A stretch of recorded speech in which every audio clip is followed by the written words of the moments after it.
So this is what we look like when we're in storage mode. We've got the privacy screen up there. Here you see the couch. Can seat 3 seat belted. Kitchenette area. We keep this shelf unit underneath here when we're driving, but it fits perfectly between the driver and passenger seat when we're stopped, so that we have extra storage space, and we'll leave that in the unit for anybody who might want it.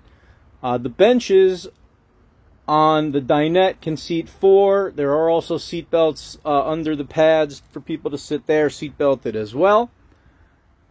Have the windows open right now because it's pretty warm outside. We have all the books that came with the original books that came with the unit. Here is your kitchen area. You've got a double sink. The faucet swivels from side to side, whichever side you want to use at the moment. 3-burner stovetop, propane, hood with a vent and light, and an oven. You have to manually light the oven when you use it.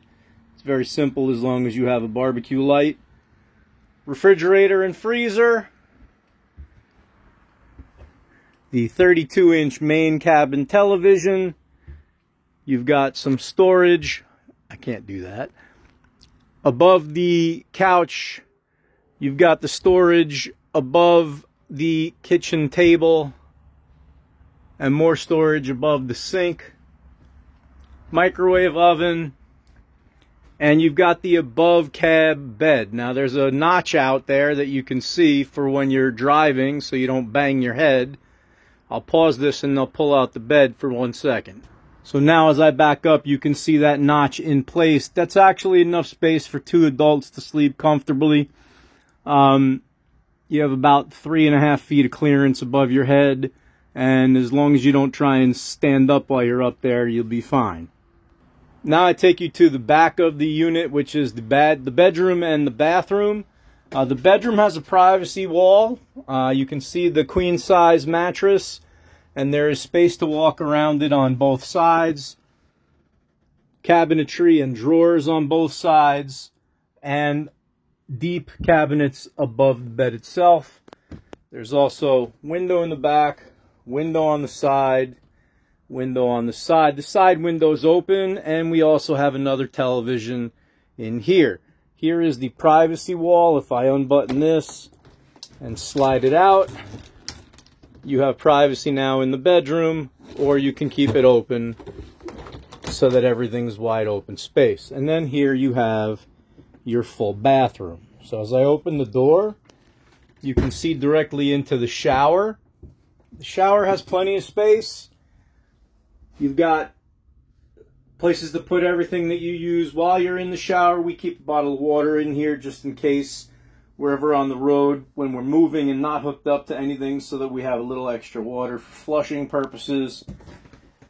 You can see the drain. It has a handheld RV unit, and there's a dome up top that leads to the roof. Here is your commode. The flush is on the floor. You step down to flush, and it's fully powered. And you have a full sink and vanity with cabinet underneath, and a large 2-door medicine cabinet, just so you can see how big it is. Both sides open and open. So now I'm going to show you what's probably my favorite feature of the RV, and that is the generator, and then the slide out to move the wall so you can see the expansion of the living space. So typically a generator in an RV takes about a minute to start, so if you listen and bear with me, you'll hear it go.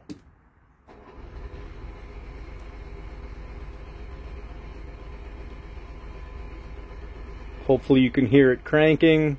It takes a second for the fuel to get down the line. The generator is unleaded, powered by the same fuel line that powers the actual motor. And hopefully you can hear that it has now cranked up. Now I don't know if you can see it or not, but that says that we would have about 343 hours of operating time with the generator, depending on what we're trying to power at the moment. So now that the generator is on, I'll show you the thermostat here. That beep was the microwave kicking in. This is the thermostat for both the air conditioner and the heating system. The heat runs on propane, the the AC runs on electric. Once the generator's running for a good minute, I could turn on the air conditioner so you could hear that loud noise as well. But as you can see, if you look here, the refrigerator will power on with the green light is on. Our microwave is now on. Again, we're running on generator power. So I could set the clock. Let's just say that it's 2:30. And you can see everything's working. You've got lights throughout the unit. They will run on battery as well, but when you have electricity running, everything else should run as well. So I'll kick on the air conditioner just so you can hear it jump into power.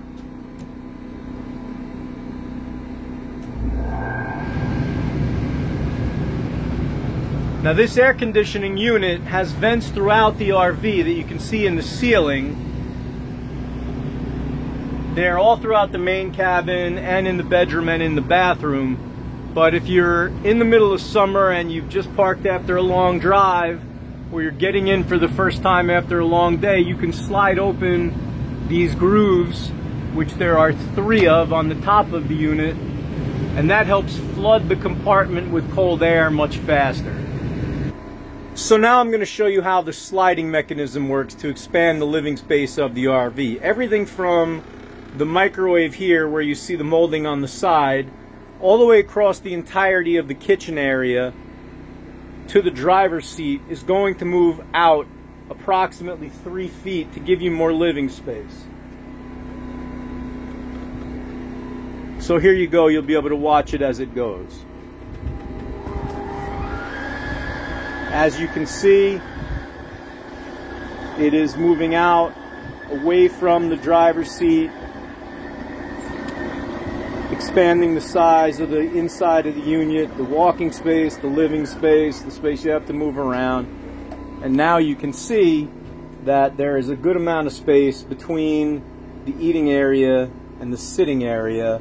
And then when you turn back around the other way, the kitchen area is now expanded to give you all that space to move around and to do everything that you need to do. I hope that helps out with showing you all of the stuff that's here. Again, you have all this cabinet space above the eating area for your food items as I'm opening all of the doors.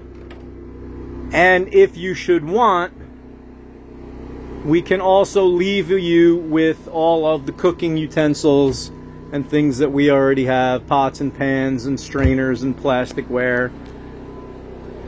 We have tons of stuff, as you can see.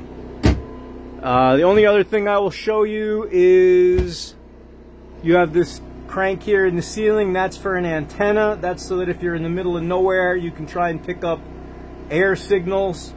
A lot of people are now buying and subscribing to satellite Wi-Fi, and they just put a little white flat stand outside, and that brings in Wi-Fi reception. But in a lot of parts of the country, you can pick up as many as 20 channels over the airwaves without having cable. Most RV parks have cable, and there is a hookup outside to hook a cable wire into, and that's how everything works. I'm going to shut the generator off now that we've done our little demonstration.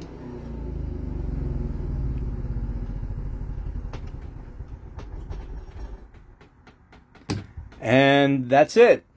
Alright, I hope everybody's enjoyed the tour of the inside of the RV, and I hope it's piqued your interest, and maybe we'll talk soon.